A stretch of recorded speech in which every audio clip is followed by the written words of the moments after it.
From Gatekeeper to Guide. How governance professionals are shaping the boardroom of tomorrow.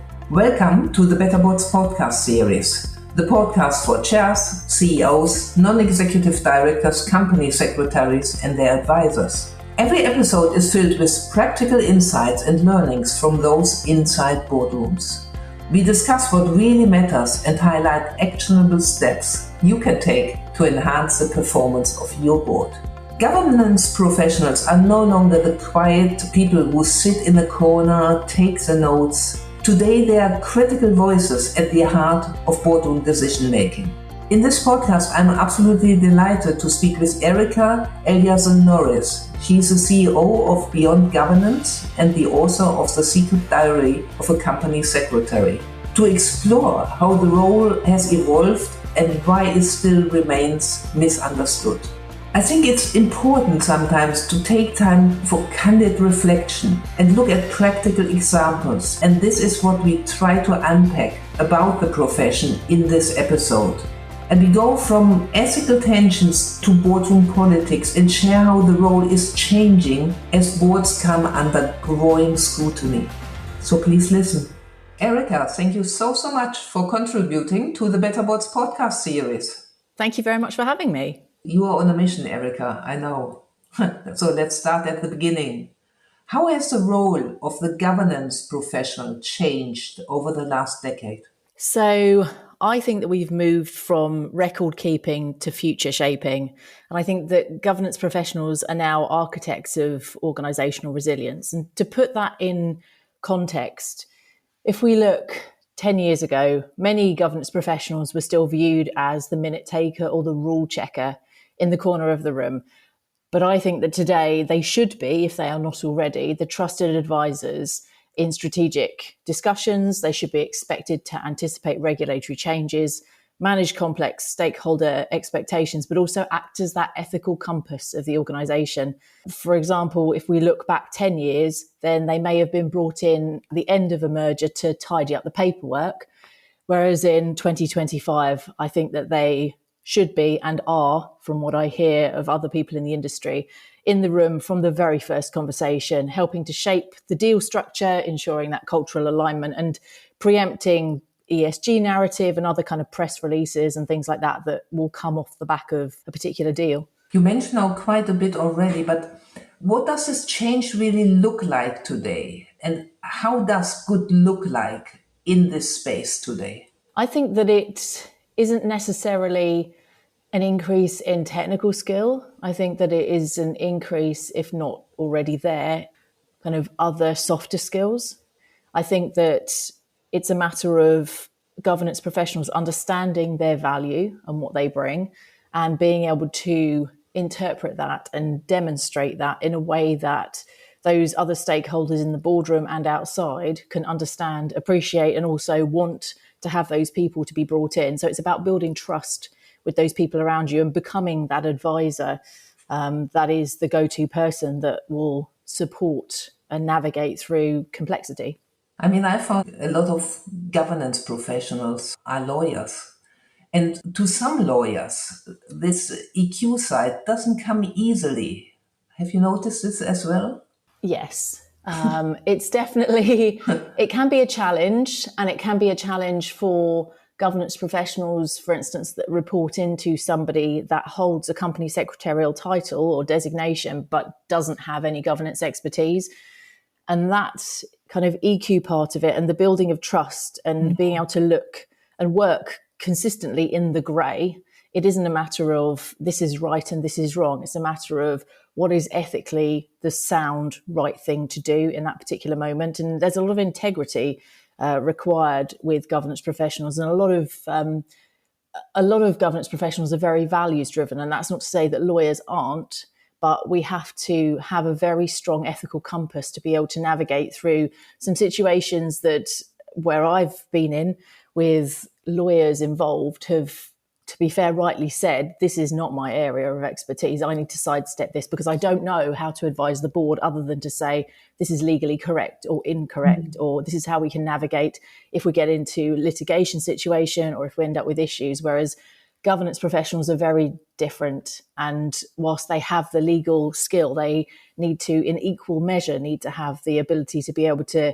influence, but also work out what that compass looks like and what direction of travel is the best next step for that organization. I mean, you're really an advocate for the profession, and you've done research, you experienced a lot yourself. Why do you feel this advocacy is really necessary? I think that the governance profession is very unknown. I think that a lot of organizations will appreciate that they have some sort of ethical compass or some sort of value system that means that they operate in a certain way, and that they will have guardrails in place to avoid people behaving outside of those particular parameters, be them policies or frameworks or just ways of working. But still, too few people understand that that is governance, and that whether an organization has somebody that manages their governance or not, they have governance there. So it's potentially an untapped resource, which could have both positive and negative kind of influence and also impact on that organization.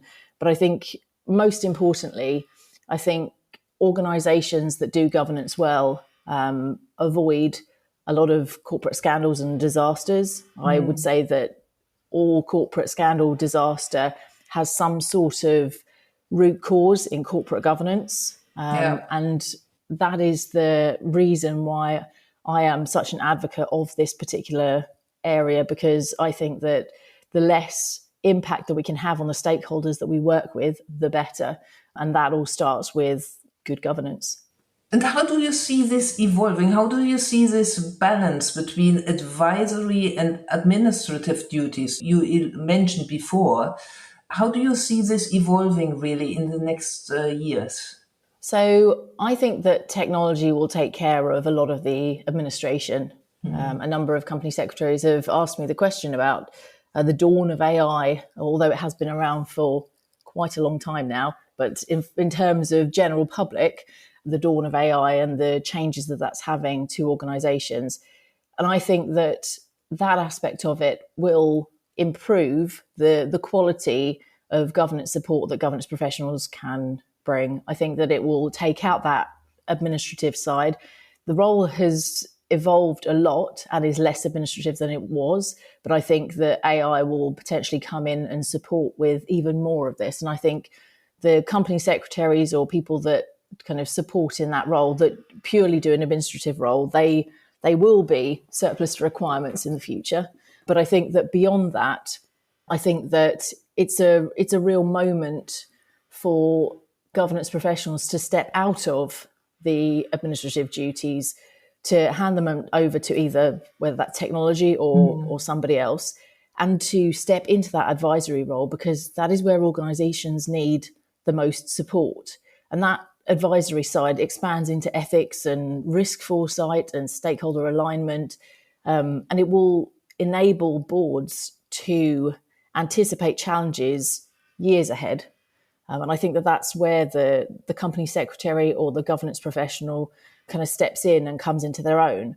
I think looking at my own career, in the past, I'd say a large percentage of my time, particularly when I was more junior, was spent on admin, producing board packs, logging decisions, updating statutory registers.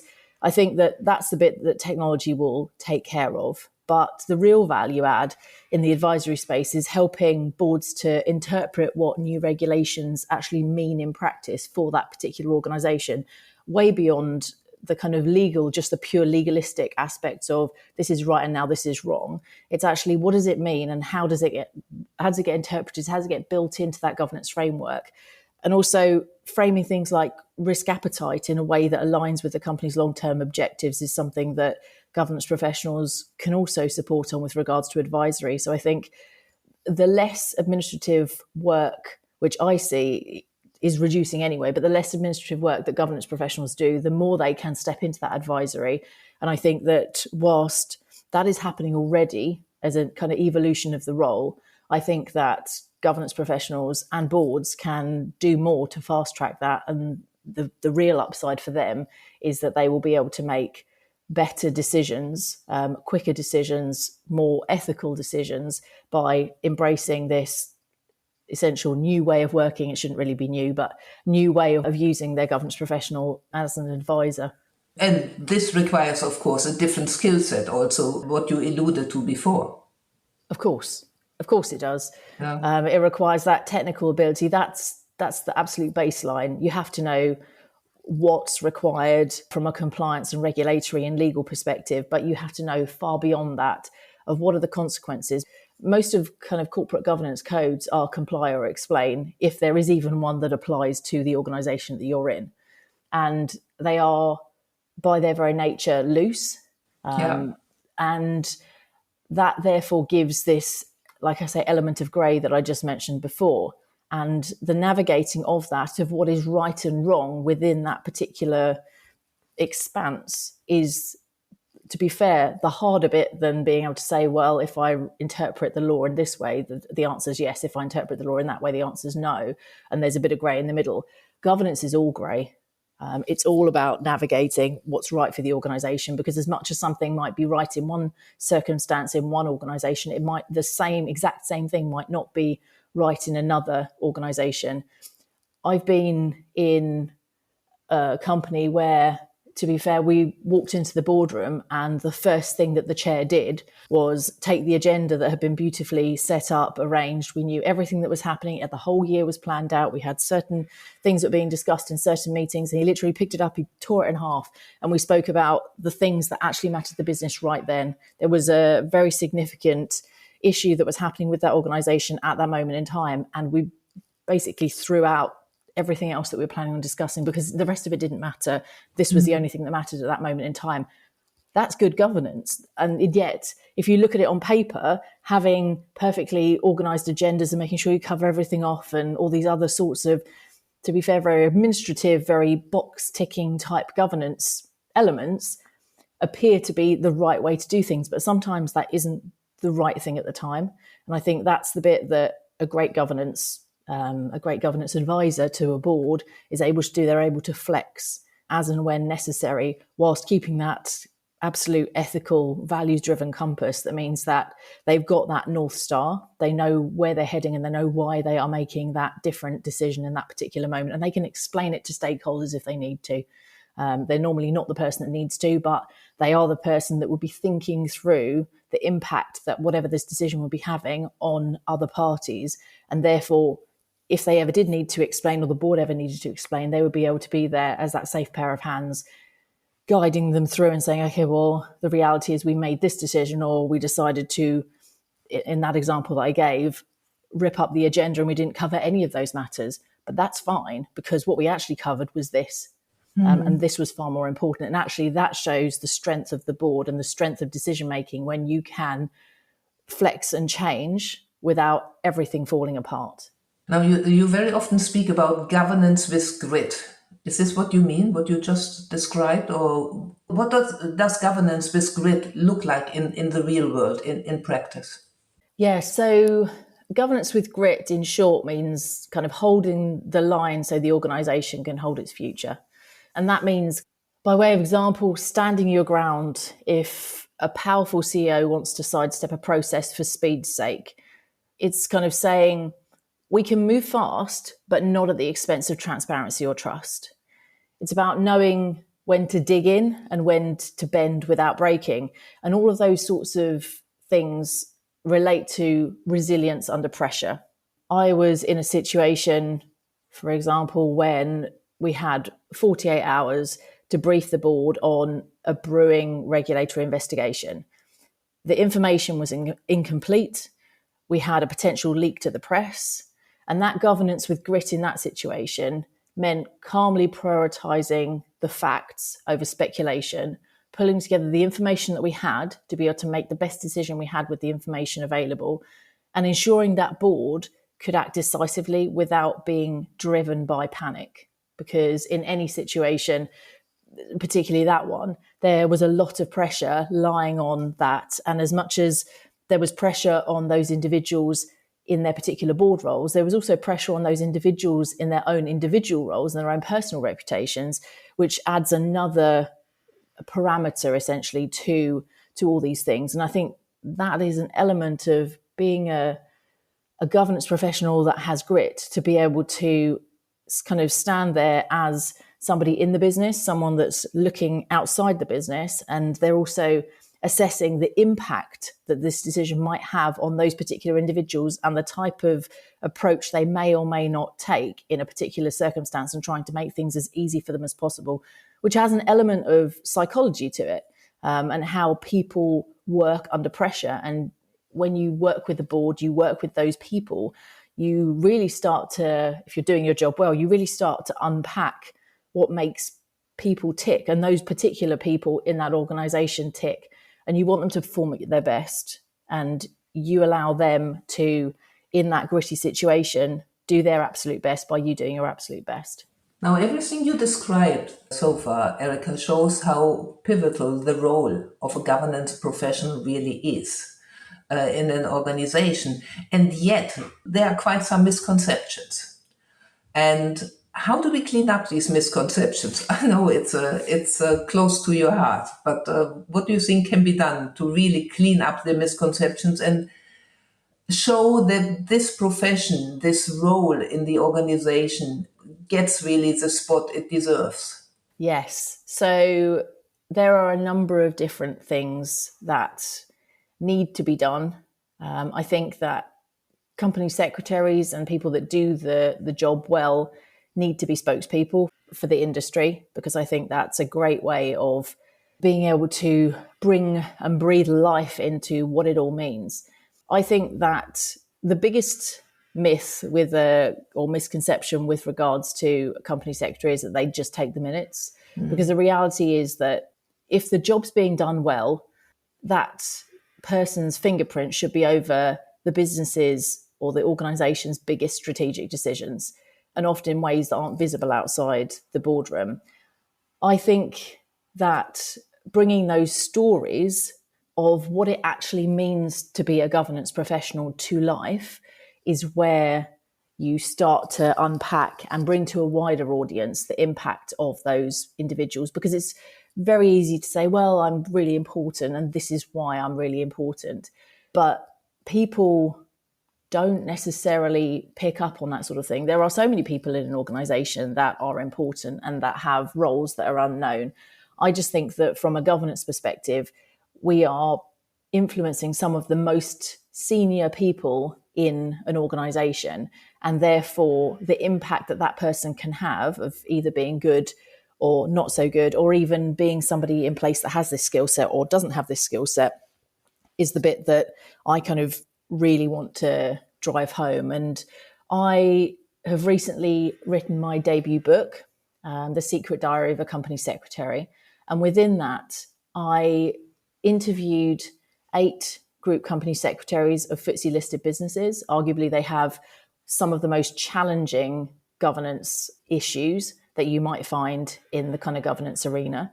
And so I wanted to focus on those. And also, those organizations are companies and names that people will have heard of, and they impact thousands, if not more, tens of thousands of stakeholders and people with regards to pension funds and job opportunities and even just their local communities. So I interviewed those 8 people and anonymously wrote their stories of the types of experiences that they have had in an easily accessible diary-like memoir way. It's not a textbook, it is a business book. But it goes through and it unpacks and explains more about what it's like to do the job. And I really wanted to bring it to life so that people that aren't even in the kind of board governance corporate space can read it and understand why these quiet influences, the governance professionals, company secretaries, why they're so vital in organizations. And more importantly, if an organization doesn't have one, whether they should potentially be thinking about either getting support from one, or whether it's fractional support, or actually hiring somebody in. And also within those larger organizations, to be able to give a benchmark, because for many people, including the board, it's a black box. They don't know what a governance professional should do.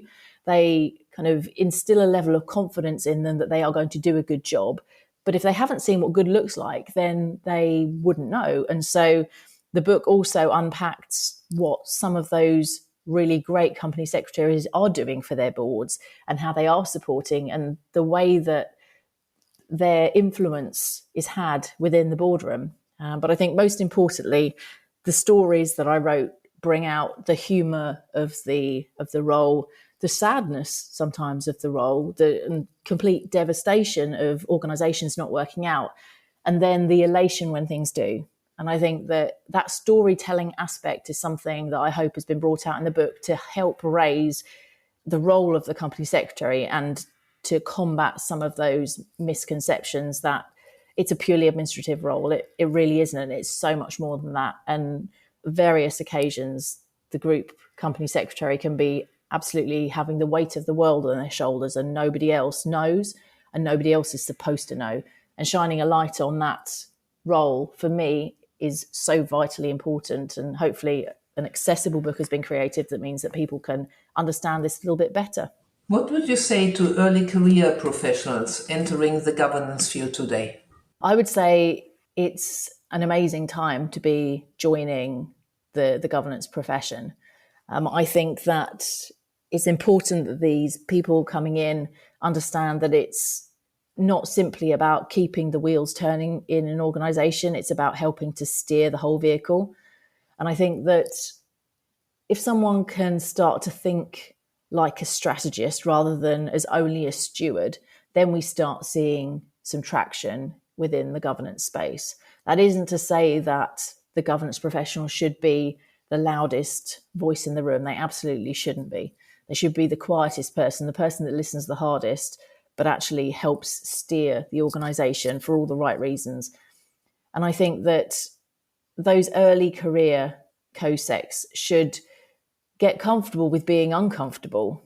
I think the boardroom can be a really intimidating place, but their role is not to blend in with the wallpaper. It's to provide clarity, challenge, and calm, even if you're the youngest or the least experienced person at that table, which often the governance professional is. And it's definitely something I've experienced in my career. I think that bringing that kind of relationships piece in as well is really important.